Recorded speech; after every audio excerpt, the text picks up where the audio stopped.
The night was quiet. Makkah lay under a calm sky, its streets still, its people unaware that they were standing on the edge of something that would change history forever. There was no noise, no sign, no visible indication that anything extraordinary was about to unfold. To them, it was just another night, like countless nights before it. But sometimes, the most ordinary moments carry the greatest turning points. Because on that night, something was happening that the world could not yet see. Two events, seemingly separate, yet deeply connected, were unfolding in a way that would leave a mark that would never fade. One was an act of destruction that would shake the arrogance of power. The other was the beginning of a mercy that would guide humanity for generations. Now pause and think about this carefully. How often does something happen around you without you realizing its importance at that moment? You continue with your life, unaware that something significant is taking place. Only later do you look back and understand that everything was leading toward a greater purpose. This night was exactly like that, but on a scale far beyond what anyone could imagine. Because far from Makkah, a force was already in motion. An army, powerful and confident, moving with a clear objective. Their goal was not small, it was not ordinary. They were heading toward the Kaaba, the sacred house, with the intention of destroying it. And in their minds, nothing could stop them. They had strength, numbers, and something that made them feel unstoppable. At the same time, within Makkah itself, something entirely different was about to occur. A birth. Quiet. Unnoticed by the wider world, but carrying a significance that would outlast every empire, every power, every moment of arrogance that history had ever seen.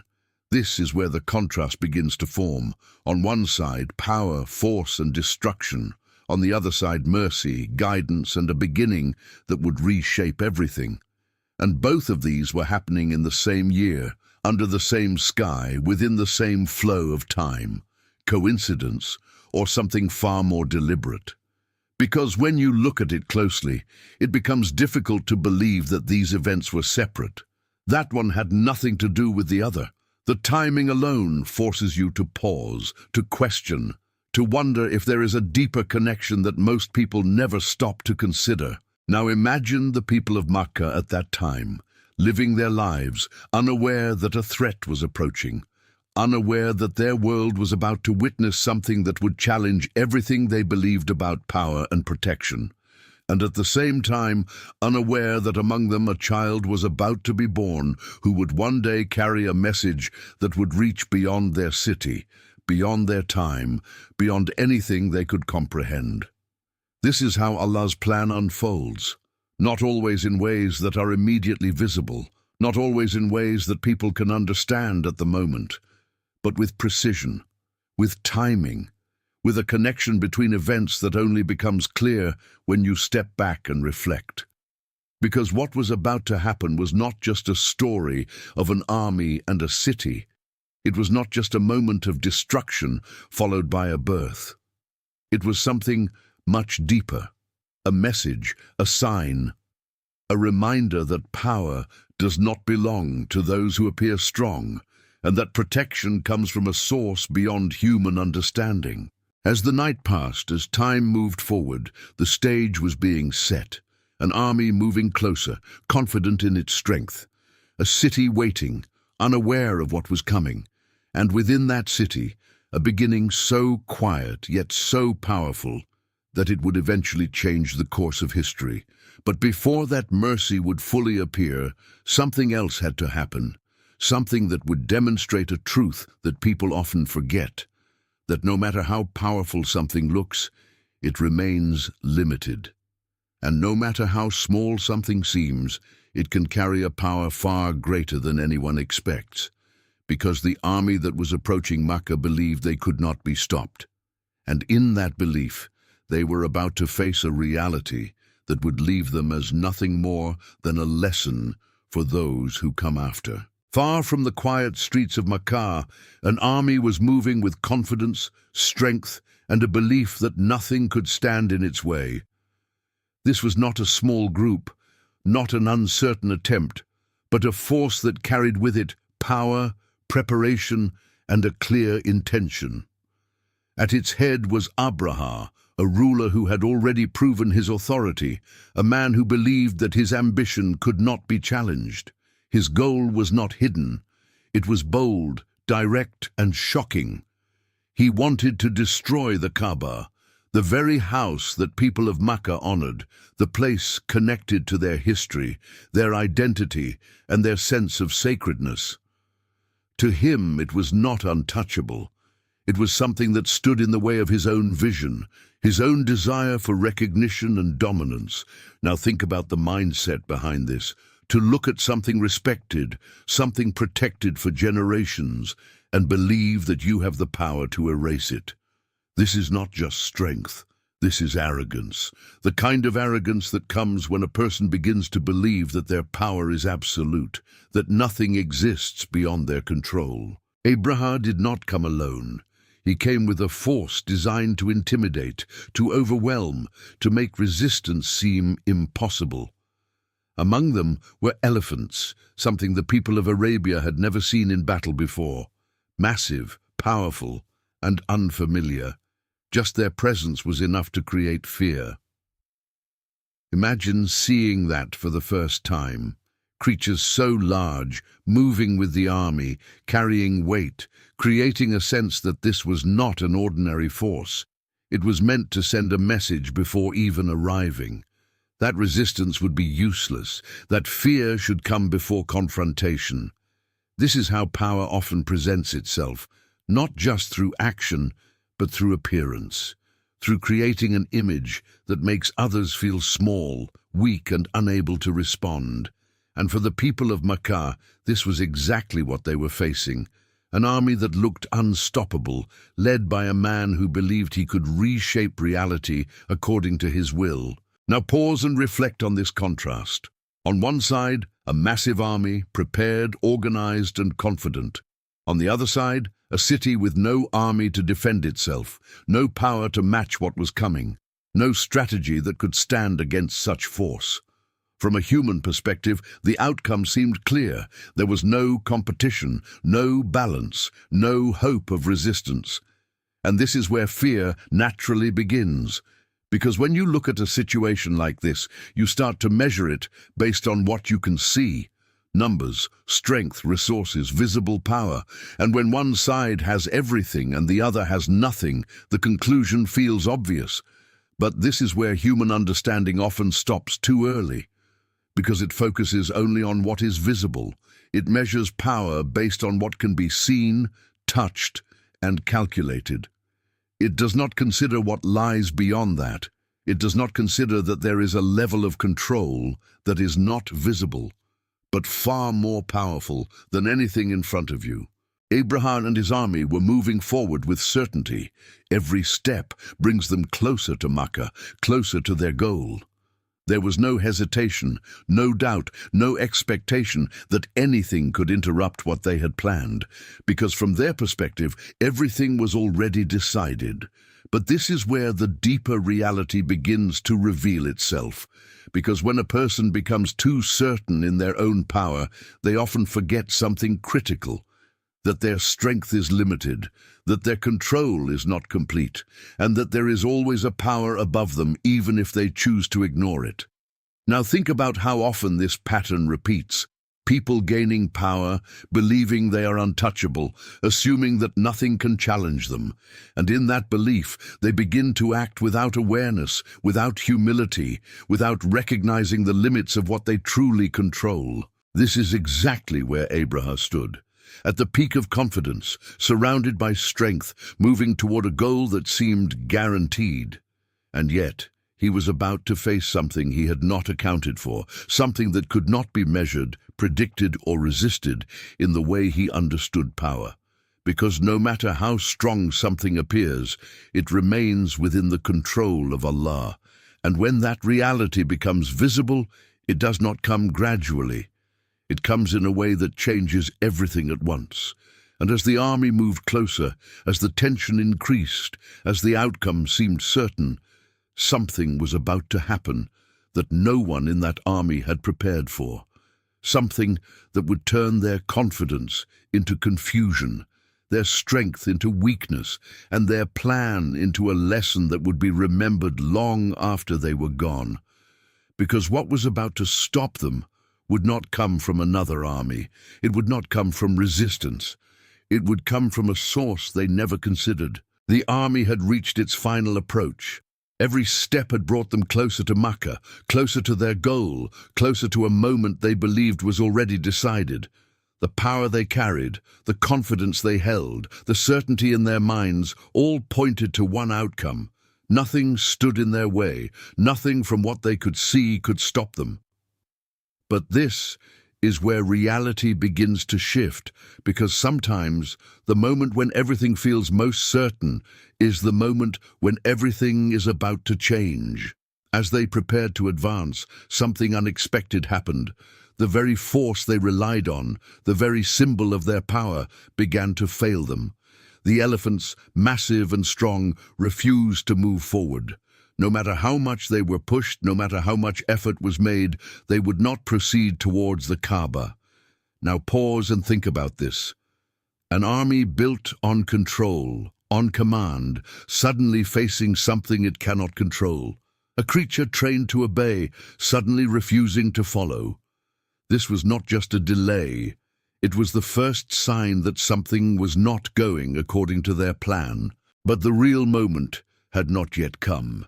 Because then, from above, something appeared. Not an army, not a force that matched them in size or strength, but something small. Birds.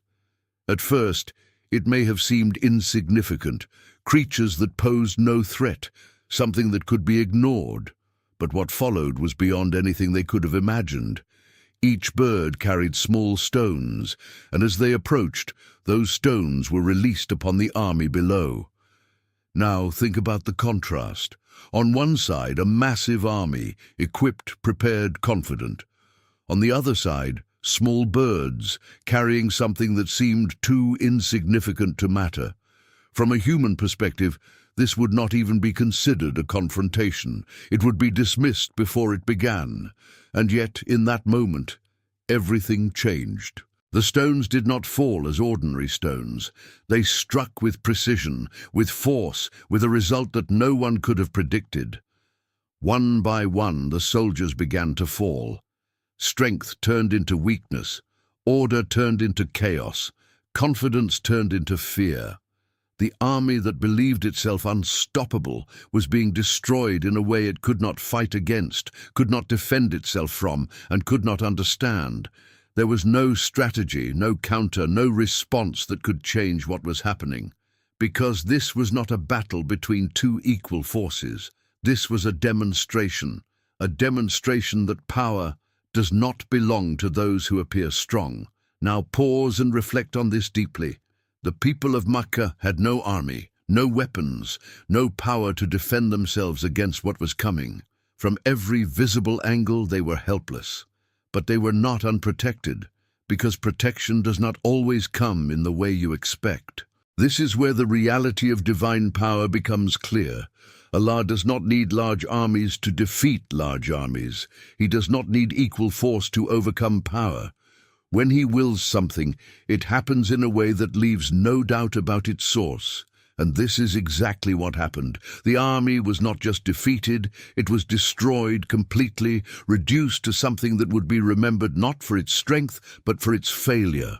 A force that once carried arrogance became a lesson in humility.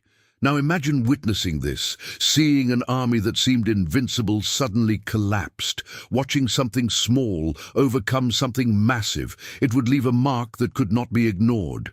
A realization that what you see is not always the full picture, that what appears strong is not always truly powerful.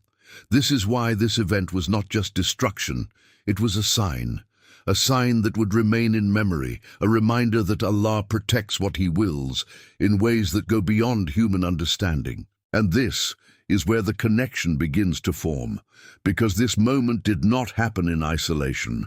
It was not just about an army and its defeat.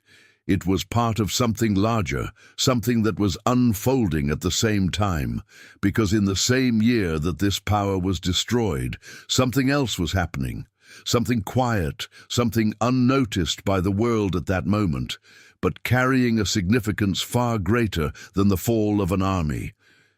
Because while arrogance was being crushed, mercy was about to enter the world, and this is where the story begins to shift from destruction to something entirely different.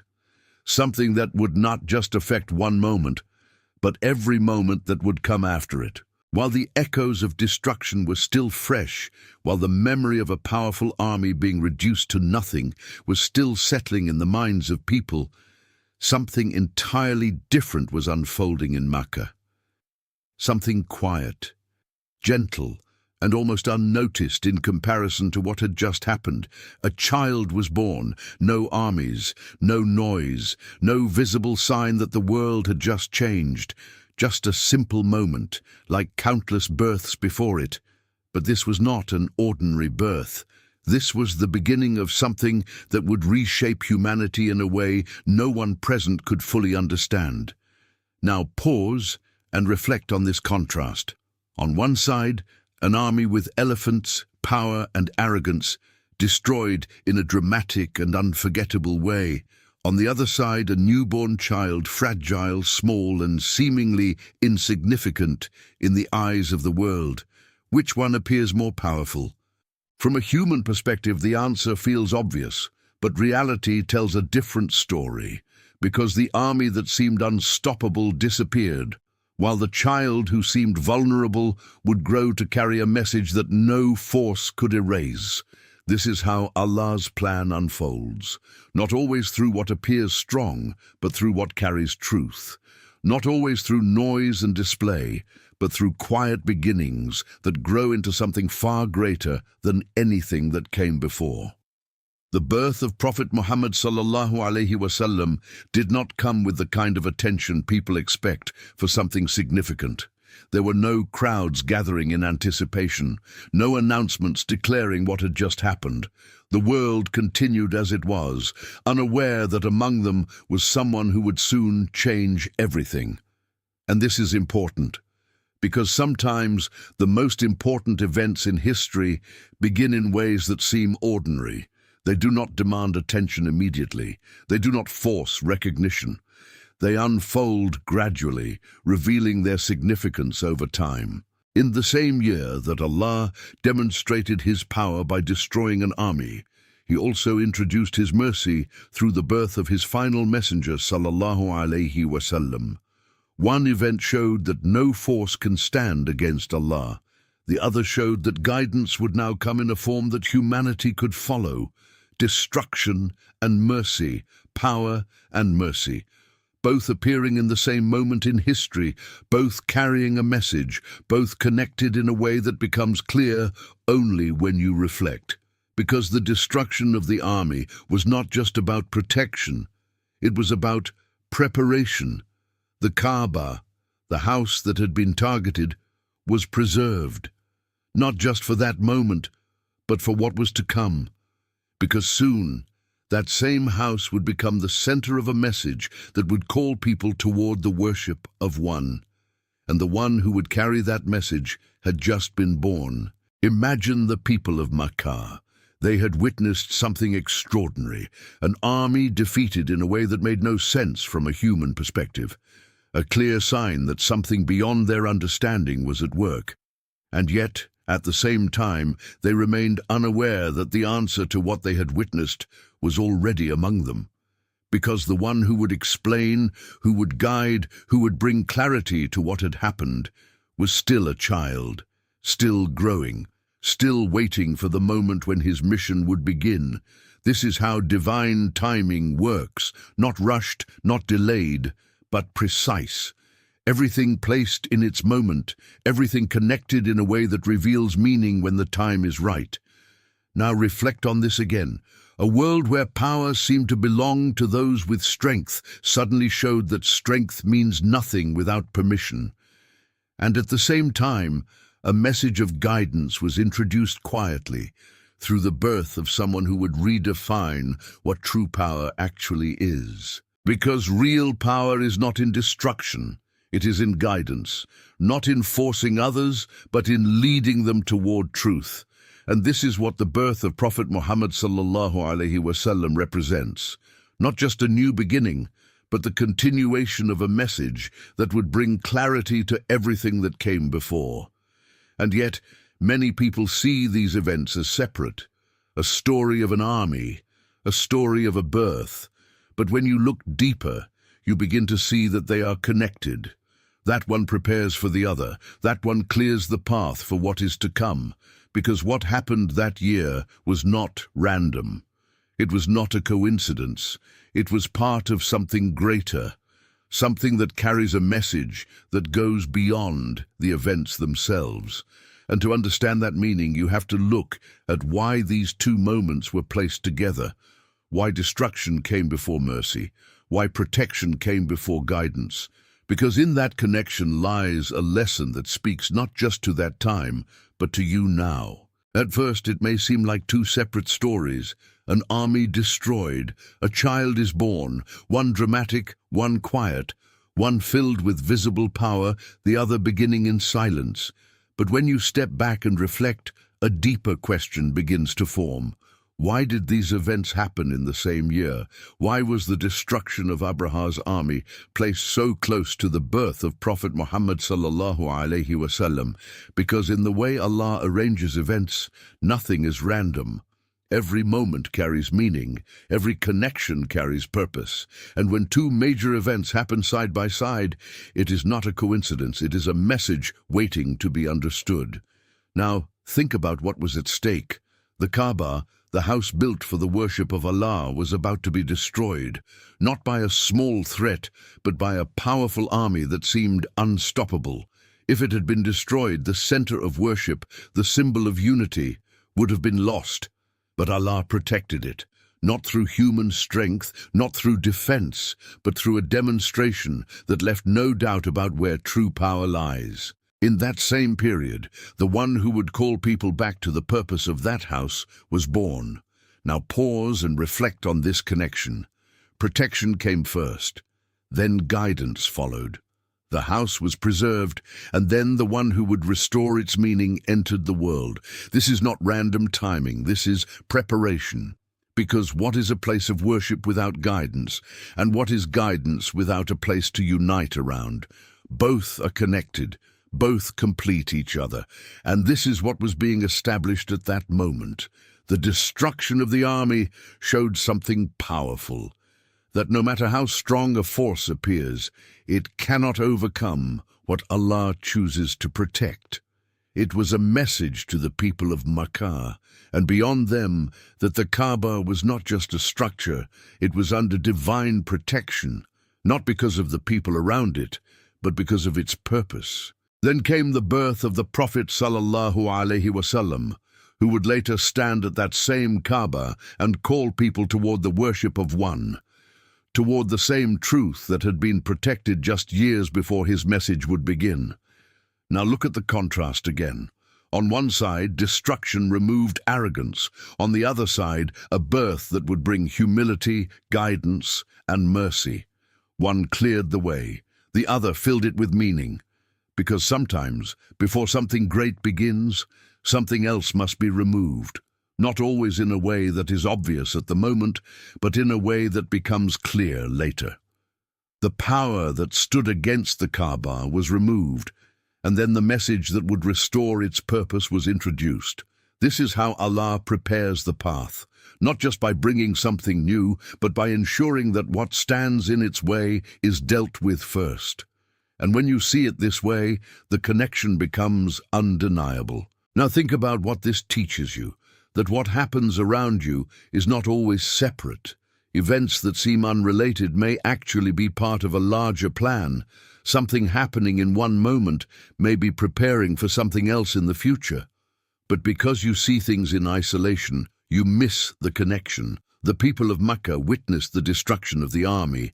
They saw the power of Allah in a way that could not be denied, but they did not yet understand that this was connected to something greater. that among them was someone who would later explain, guide, and complete the message behind what they had witnessed. And this is where the lesson becomes deeper, because Allah does not just show power, He shows purpose. He does not just remove threats, He brings guidance. And when both of these happen together, it is a sign that something significant is unfolding. Now reflect on this again. The Kaaba was protected, not just for that moment, but for what was to come. The Prophet ﷺ was born, not just as an individual, but as a messenger who would bring clarity to everything that had been shown. And when you connect these two, you begin to see a pattern where power is demonstrated and then meaning is explained, where protection is given and then purpose is revealed, where something is preserved and then someone comes to guide people back to it. And this pattern is not just part of history. It is something that continues in your own life, in your own experiences. There are moments when something is removed, something is protected, something changes, and you do not understand why at that time. But later, when something else unfolds, you begin to see the connection. Because not everything is meant to be understood immediately. Some things are meant to be realized over time. And this is what happened in that year. A connection that was not obvious at first, but becomes clear when you reflect. That destruction was not the end of something. It was the beginning of something else. And that beginning would soon carry a message that would reach far beyond Makkah, far beyond that moment, and far beyond anything the people present could imagine. Because what came after this was not just a continuation, it was a transformation. And that transformation carries a lesson that is still relevant to you today. Now that you have seen both events, the destruction of a powerful army and the birth of the final messenger sallallahu alaihi wasallam, the story is no longer just about what happened. It becomes about what it means, because history in Islam is not just meant to be remembered. It is meant to be understood, reflected upon, and applied to your life. At the center of this story is a reality that is easy to forget, that control does not belong to people. It does not belong to power, to armies, to systems, or to anything that appears strong. It belongs to Allah alone. And when you truly understand this, it changes how you see everything around you. Now think about the army of Abraha. From every visible angle, they had everything: strength, preparation, confidence. There was no reason, from a human perspective, to expect anything other than success. And yet, in a single moment, everything they relied on disappeared. Their power meant nothing, their plans meant nothing, because they were facing a reality they had ignored. That no matter how strong you are still within the control of Allah.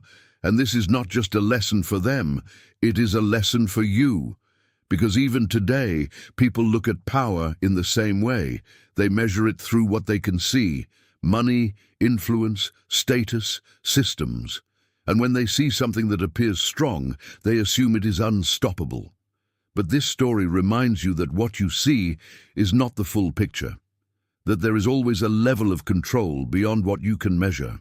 Now look at the other side of the story, the birth of Prophet Muhammad sallallahu alaihi wasallam, quiet, unnoticed, without any visible sign of what was to come. And yet, from that moment, a change began that would outlast every empire, every system, every power that people once believed was permanent. This is where the contrast becomes clear. What appears strong can disappear. What appears small can grow into something greater than anything around it. And this is how Allah's plan unfolds, not based on what people expect, but based on what carries truth. Now bring this back to your own life. There are moments when you feel overwhelmed, situations where something seems too powerful, too difficult, too far beyond your ability to handle. And in those moments, it is easy to feel that things are out of your control, that there is nothing you can do. But this story reminds you of something important, that you are not meant to rely only on what you see, because what you see is limited. It does not show you everything that is happening. It does not show you the protection that may already be in place. It does not show you the way things can change in an instant. And this is where reliance begins, not just as a concept, but as a way of thinking, a way of seeing your life through a different lens. Instead of focusing only on the power in front of you, you begin to remember the power above everything. Instead of being overwhelmed by what seems difficult, you begin to trust that nothing is beyond the will of Allah. But this does not mean you stop acting. It means you understand your role. You do what you can, you take the steps that are available to you, but your heart remains connected to Allah. You do not place your trust fully in outcomes, in people, or in systems. You place it where it truly belongs. Now reflect on this again. The Kaaba was protected without an army. The Prophet ﷺ was born without attention. And yet both events carried a power that no visible force could match. What does that tell you? It tells you that what matters is not how something looks in the moment.